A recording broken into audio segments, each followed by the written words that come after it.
Երազգայի բարերարի 4 ամիս է պահում է ապօրինյան ազատության մեջ։ Ամոթ, Սիրելի ընկերներ, ամոթ է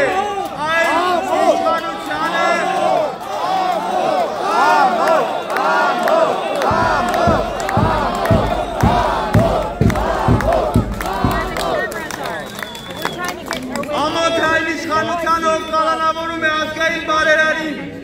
ամոթ է այն իշխանության, ով կալանավորում է մեր Հայաստանի, մեր հայ առաքելական սուրբ եկեղեցու սրբազանին, ամոթ է այն իշխանությունը, ով երես է թեքում մեր Արարատից, ամոթ է այն իշխանությունը, ով հրաժարվում է ցեղասպանությունից, ամոթ, ամոթ, ամոթ,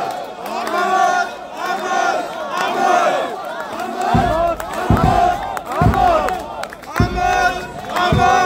Amor!